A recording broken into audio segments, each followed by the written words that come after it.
welcoming now Nitin Gokhale, National Security Analyst and founder of Bharat Shakti Group, to the show. Nitin, great to speak with you. We spoke a few days ago when, we were at the start of this and trying to make sense of what was happening. All in all, the way things have concluded for now, is it very clear that India has redrawn the terms of engagement on where our tolerance threshold lies? Oh, certainly our tolerance threshold is now much lower than any other time.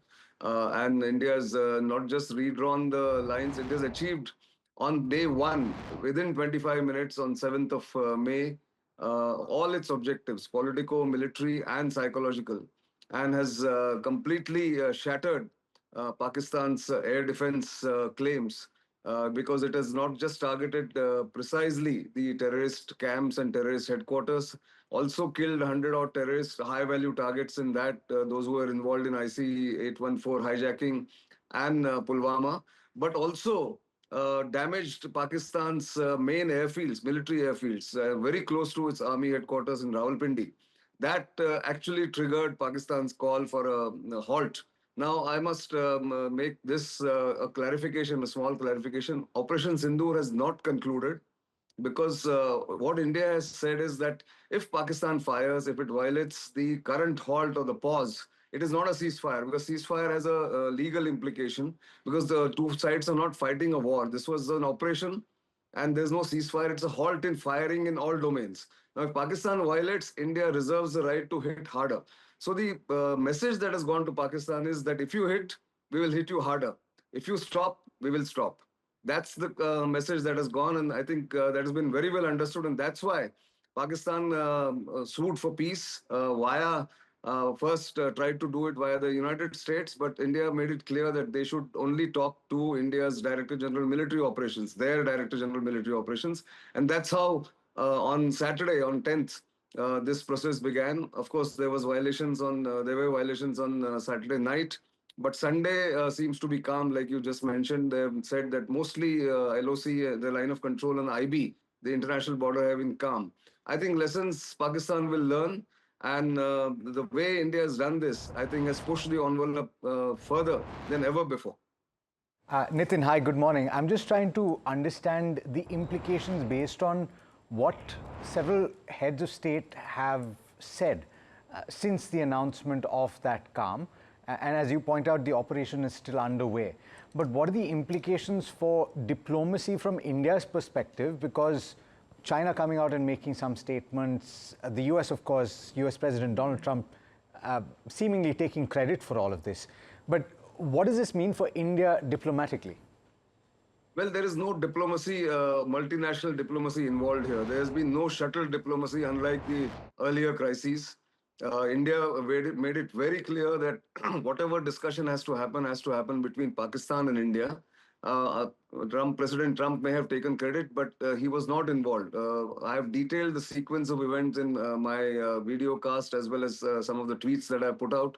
Basically, on 10th morning, when India hit 8 military air bases very close to Pakistan's military headquarters, army headquarters in Rawalpindi, also right down to Rahim Yar Khan in Sindh. That's when Pakistan got convinced that the weight of Indian attack is too much to bear, and they better sue for peace. So there was no diplomacy, there was no time given to any international intervention. Pakistan thought China will help, but China's statement, let me point out, because one has been watching this for some time, that China said the situation is regrettable, but it never condemned or never asked India to halt anything. They said you must sit down and talk. But China also realizes where it is placed right now, and what Pakistan has done was unacceptable to the world almost. Saudi Arabia kept neutral. It didn't say we will want to negotiate or mediate. None of the people said that. Trump has taken credit after this was decided between the DGMOs on the Saturday at 3:30 Indian Standard Time. Then that call was made to the White House, and then Trump jumped the gun. But Trump or Rubio were involved in speaking to India and Pakistan separately, but not bringing them together. You know, I just want to drill down on that one point, Mr. Gokhale, because that's important to clarify about Trump jumping the gun. Optically, it seems like the United States has announced a ceasefire and then has gone on and talked about, ongoing talks. bringing Kashmir into the picture. This is not what India has agreed to at all, isn't it? There's no change in India's stance. Top sources in the government, I've had meetings with several actors, several interlocutors in the government over the past 36 hours, and they've made it clear that India's stance on Jammu and Kashmir or talks with Pakistan do not change.